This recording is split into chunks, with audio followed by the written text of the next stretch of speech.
Yes.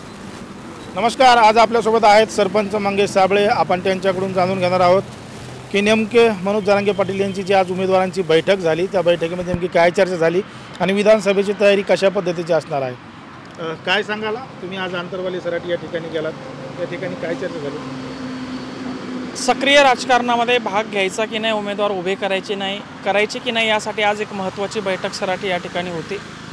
यामध्ये बरीचशी अशी चर्चा झाली. आपण उमेदवार उभे केले तर समाज बऱ्याच वर्षानंतर एकत्र आलाय, तो एकत्र राहील का? सन्माननीय मनोजदादा सक्रिय राजकारणात आल्यानंतर राजकीय आरोप प्रत्यारोपामध्ये त्यांची प्रतिमा मलिन होईल आणि समाज पुन्हा विखरला जाईल का, असे एक ना अनेक प्रश्न होते. तर दुसरीकडं आपण पाडापाडीचं राजकारण जर केलं तर निवडून आल्यानंतर निवडून आलेले प्रतिनिधी समाजाला आरक्षण देतील का, अशा एक ना अनेक विषयावर चर्चा झाली. नक्कीच. मग या संपूर्ण बैठकीकडे तुम्ही कसं पाहता? तर माझं असं मत आहे की या सर्व समाजाच्या एवढ्या मोठ्या यातना आहेत. 14 महिन्यापासून समाज झगडतोय, भांडतोय आणि वारंवार या ठिकाणी आपण बघितलं की मनोजदादा समाजासाठी स्वतःचा जीव पणाला लावत आहेत. असा कुठलाही निर्णय दादा घेणार नाही की जेणेकरून समाजाचं कुठंतरी नुकसान होईल, समाजाच्या हिताचं.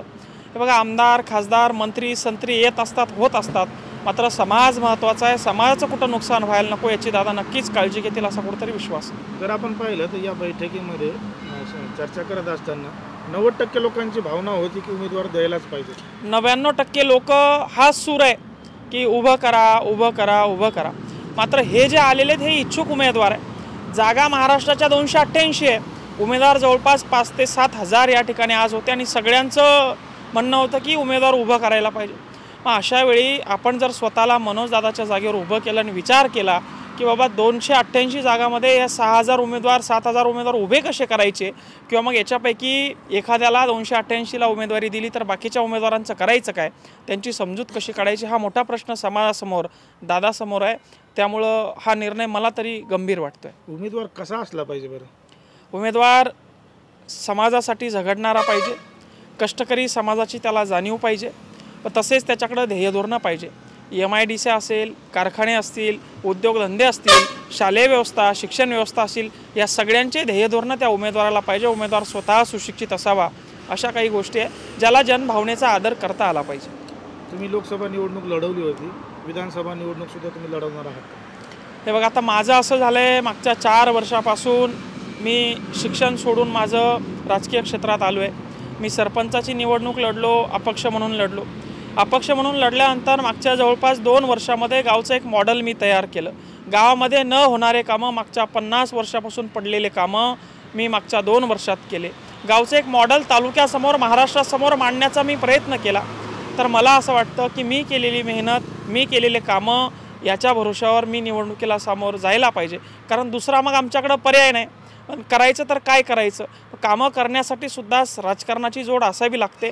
म्हणून माझा वैयक्तिक जो निर्णय आहे तो मी दादाला विनंती केलेली आहे की दादा, समाजासाठी मी तुमच्या जीवावर ज्या ज्या वेळी येईल त्यावेळी मी तुमच्या पाठीशी आहे. तुमच्या मानेवर तलवार आली तर या पट्ट्याची मान अगोदर तुमच्यासमोर असेल. पण मी राजकारण, शिक्षण सोडून राजकारणात आलेलो आहे. मी जर का आता राजकारणसुद्धा सोडलं तर माझ्याकडे दुसरा कुठला पर्याय नाही. लोकसभा तुम्ही जालना लोकसभा मतदारसंघामध्ये लढले होता आणि त्या मतदारसंघामध्ये 6 विधानसभेचे मतदारसंघ येतात.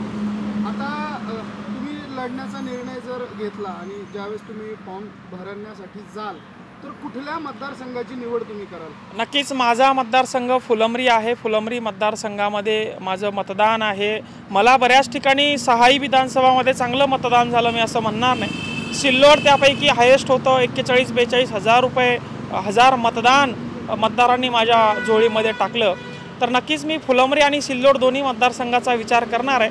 मात्र दादांचा काय निर्णय होतो याच्यावर अगोदर आपण बघणार आहोत आणि त्यानंतर आपला निर्णय घेणार आहोत. लोकसभेचा जर आपण विचार केला तर जवळपास 1.5 लाखांपर्यंत मतदारांनी तुमच्यावरती विश्वास ठेवलेला आहे. निश्चित विधानसभेमध्ये तुमचा विजय हा तुमच्या समर्थकांकडनं निश्चित मानला जातोय.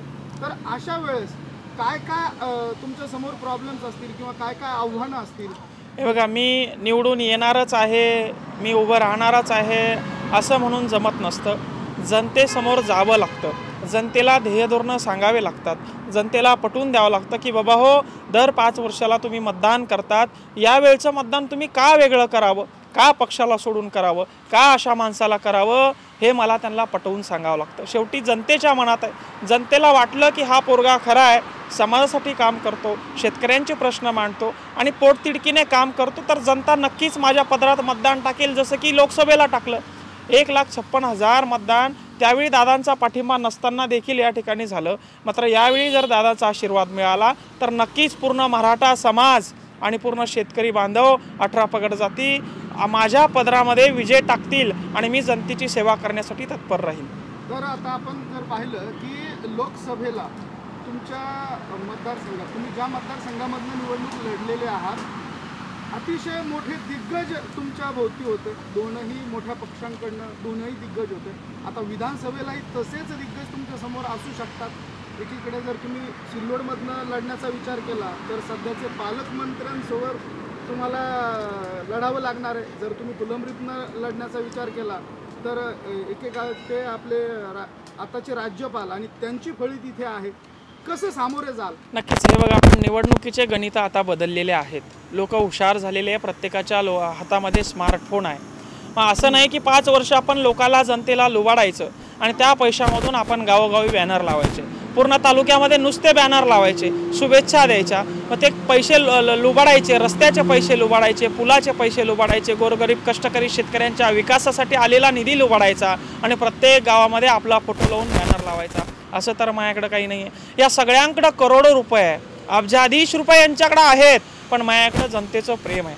मी गरीब आहे, यांच्याकडं गरिबी नाही आहे. मी गरीब आहे, मला गरिबीची जाणीव आहे आणि ही गरिबी घेऊन मी जनतेमध्ये जाणार आहे. हे गरिबीचं सोंग करता येणार नाही यांना फाटके कपडे घालून जाता येणार नाही की बाबा मी गरीब आहे, मला मतदान द्या, आणि गरिबीचं भांडवल यांना करता येणार नाही.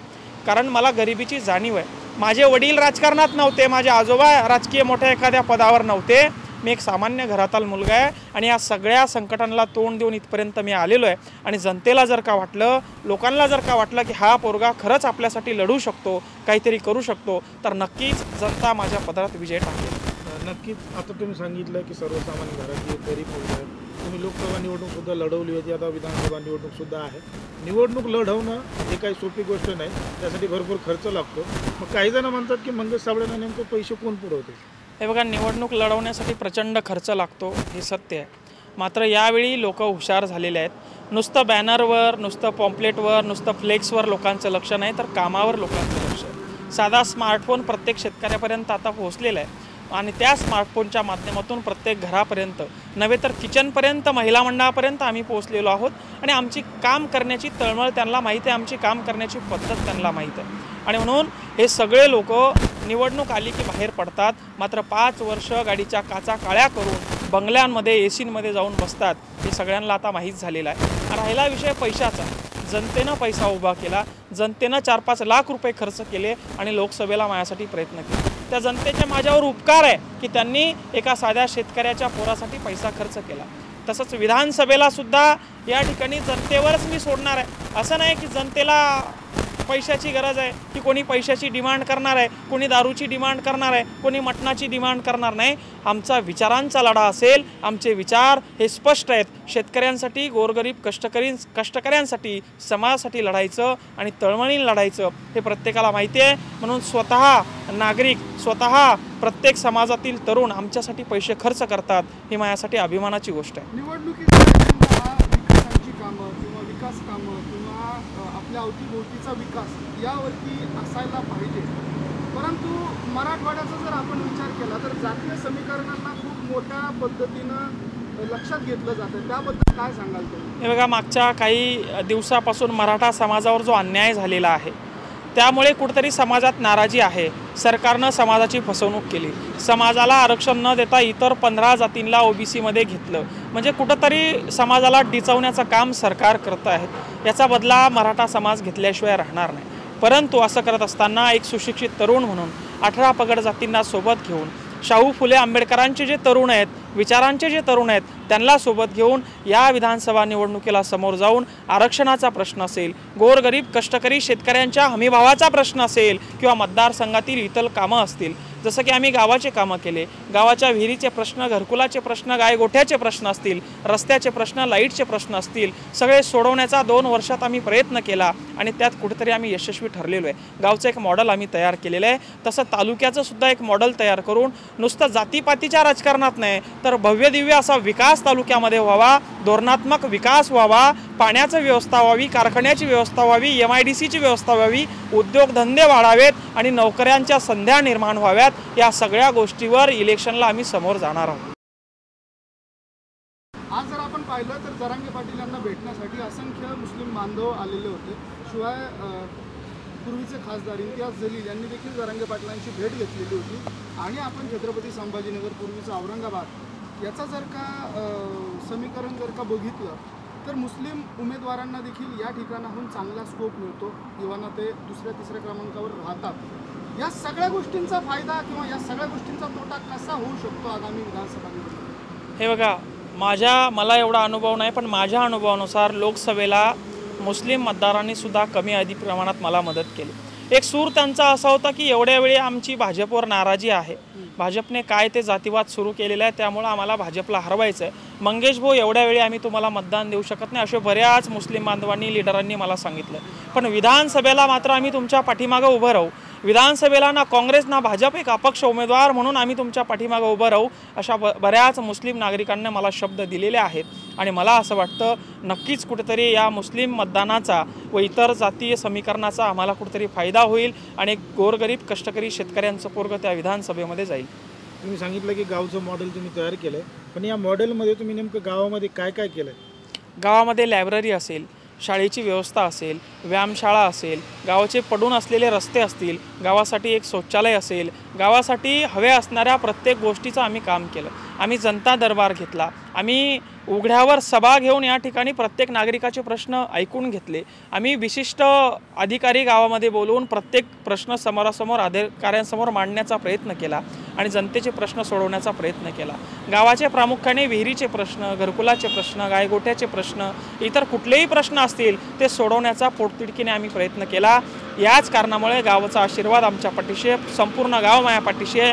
मागच्या वेळी लोकसभेला सुद्धा 95% मतदान गावामध्ये मला झालं होतं आणि विधानसभेला माझं पूर्ण गाव माझ्यासोबत पूर्ण तालुक्यामध्ये फिरेल, तालुका पिंजून काढेल आणि विधानसभेचा विजय खेचून आणेल। जसा विकास गावचा झाला तसा तालुक्याचा होईल, अशीच अपेक्षा कुठेतरी माझ्या गावकऱ्यांना आहे। आता तुम्ही गावचा विकास सांगितला, तालुक्यामध्ये काय परिस्थिती आणि तालुक्याचा विकास कशा पद्धतीने व्हायला पाहिजे? तालुक्यामध्ये मला वाटतं मागच्या जवळपास 20 वर्षापासून कुठलंही नवीन काम झालेलं नाही। तालुक्याला साधं बसस्टँड व्यवस्थित नाही, तालुक्याचे रस्ते साधे व्यवस्थित नाही, पिण्याचा पाण्याचा प्रश्न अजून तसाच आहे, शेतकऱ्यांसाठी पाण्याचा प्रश्न अजून तसाच आहे। जे पैठणचं धरण आहे त्यामधून पाटबंधारे तालुक्यासाठी यायला पाहिजे होते, कारखाने जे आहे, जे देवगिरी कारखाना आहे सुरू व्हायला पाहिजे होता। दोन्ही आमदारांनी जमिनीच्या भूखंडाचा वाद करून पैसे खाल्ले, मात्र कारखाना बंद पडलेला आहे। MIDC तालुक्यात यायला पाहिजे होती, उद्योगधंदे निर्माण करायला पाहिजे होते, ते सुद्धा यांच्याकडनं झालेलं नाही। तालुक्याचा धोरणात्मक असा विकास मागच्या 20 वर्षामध्ये आम्हाला दिसून आलेला नाही। शिक्षण व्यवस्था अत्यंत ढासळलेली आहे। आज सामान्य पोराला जर का शिक्षण घ्यायचं तर 4 ते 5 लाख रुपये उकळावे लागतात, म्हणून साधं शिक्षण मिळावं, आमचं जगणं सरकारने मान्य करावं, यासाठी आम्ही रिंगणात उतरणार आहोत आणि या लोकसभेला विधानसभेला समोर जाणार आहोत। कारखान्याचा प्रश्न मार्गी लावणार का? नक्कीच कारखाना सुरू करणार, एक नाही 2 कारखाने आम्ही तालुक्यात सुरू करणार आहोत। तसं आम्ही जाहीर पत्रकसुद्धा तयार करतो की आम्ही तालुक्यात काय काय काम करणार, कुठं कारखाना असायला पाहिजे, कुठल्या क्षेत्रामध्ये कुठल्या भागामध्ये ऊसाचं उत्पादन जास्त आहे, कुठे MIDC सुरू करायला पाहिजे, कुठे पाण्याचं नियोजन करायला पाहिजे, कुठं शिक्षण व्यवस्था उभारायला पाहिजे, कुठं पदवीधर शिक्षण आपण द्यायला पाहिजे, कसे कॉलेज आपण उभे करू शकतो, हे सगळे प्रश्न घेऊन आम्ही जनतेसमोर जाणार आहोत। लोकसभेला तुम्हाला 2 महत्त्वाची मोठी आव्हानं होती, विधानसभेला असं एखादं आव्हान आहे असं वाटतं का तुम्हाला? मला आव्हान तर काही वाटत नाही, पण जनतेचा आशीर्वाद मिळवणं हेच खूप मोठं आव्हान आहे, जनतेच्या मनात बसणं हेच खूप मोठं आव्हान आहे। कारण आज प्रत्येकजण बॅनर लावतोय, पॉम्पलेट लावतोय, मोठ्या पैशाची उधळण करतोय, मोठमोठे कार्यक्रम करतोय, हे सगळं माझ्याकडे नाही आहे। हे सगळे लोक जनतेच्या डोक्यात आहे, मला जनतेच्या हृदयात जावं लागणार आहे आणि तीच माझी मोठी कसोटी असणार आहे। मागच्या 14 महिन्यापासून आरक्षणाच्या लढ्यासाठी तुम्ही अनेक आंदोलनं हे देखील, पण काही जण आता निवडणुकीच्या तोंडावर समोर आलेत, यांच्याबद्दल काय सांगा? हे बघा, त्यावर मी बोलणं योग्य होणार नाही। मी वारंवार फक्त आपल्या माध्यमातून एकच सांगतो, मनोज दादा एक प्रामाणिक माणूस आहे, ते समाजासाठी लढत आहेत, त्यांच्यासाठी त्या ज्या ज्यावेळी संकट येईल त्यावेळी हा पठ्ठ्या उभा आहे। मात्र एक राजकीय माझी भूमिका अशी आहे की मी शिक्षण सोडून राजकारणात आलेलो आहे, मला राजकारणाशिवाय आता पर्याय नाही आणि माझ्यावर जी परिस्थिती आलेली आहे ती इतर कोणावर येऊ नये म्हणून मी हा विडा उचललेला आहे। मी माझा प्रयत्न सुरू ठेवणार आहे। दादांचा आशीर्वाद मिळणं माझ्यासाठी अत्यंत गरजेचं आहे। पण मंगेश साबळे यांची आंदोलनं जरा इतरांपेक्षा हटके असतात, याचं कारण काय आहे? ही परिस्थिती विखुरल्या गेली आहे, भ्रष्टाचारांनी पोखरल्या गेली आहे। या परिस्थितीला जर सुधारायचं असेल तर असे वारंवार दणके द्यावं लागणार आहे। ते दणके आम्ही वेळोवेळी देण्याचा प्रयत्न केला, काही आमच्या अंगलटही आलं, काही आम्हाला नावही ठेवण्यात आले, पण आमचा प्रयत्न हा प्रामाणिक आहे। मला माहिती आहे आपण काम करतोय तर गुन्हे घ्यावं लागणार आहे, आपल्याला समोर जावं लागणार आहे, संकटाला तोंड द्यावं लागणार आहे। ती भूमिका माझी नेहमीच असते। कोणी नाव ठेवलं, कोणी मला मागं ओढण्याचा प्रयत्न केला तरी मी सुद्धा माझं काम माझ्या पूर्ण ताकदीने माझ्या मित्रांसोबत करत असतो। लोकसभेला अनेक जण म्हणत होते की मंगेश साबळे जर लोकसभेत गेले तर नक्कीच लोकसभा दणाणून सोडतील, विधानसभेला जर निवडून गेले तर विधानसभा दणाणून सोडाल? नक्कीच लोकसभेला कुठंतरी जनतेचा मताचा आपण आदर करायला पाहिजे, जनतेची इच्छा नव्हती, पण मात्र विधानसभेला मला बरेच फोन येत आहेत। विधानसभेला जनतेची कुठंतरी इच्छा आहे की साबळेंनी उभं राहावं, साबळेंनी ही निवडणूक लढवावी। खरं तर मी दादांच्या निर्णयाचीच वाट बघणार आहे आणि या निर्णयाला आपण समोर जाणार। विधानसभा गाजवणार का? नक्कीच विधानसभा गाजवणार। प्रत्येक शेतकऱ्याचा प्रश्न, प्रत्येक गोरगरीब कष्टकऱ्याचा प्रश्न, प्रत्येक समाज बांधवाचा प्रश्न आपण त्या विधानसभेत मांडणार आहोत, हे आपल्याला बघायला मिळेल। तुम्ही युवक आहात आणि युवकांसाठी काय आकर्षण असणार आहे तुमच्या जाहीरनाम्यात? मी युवक आहे आणि युवकच माझी ताकद आहे, एवढंच मी आपल्याला सांगेल। मला पडलेलं 1,56,000 मतदान हे बहुतांश युवकांचं मतदान होतं। हजारो लाखो करोडो रुपये यांच्याकडे आहेत आणि हे वाटणार आहेत। असं असताना देखील तरुणांच्या भरोशावर मी उभं राहणार आहे आणि मला तरुणाची ताकद माहीत आहे।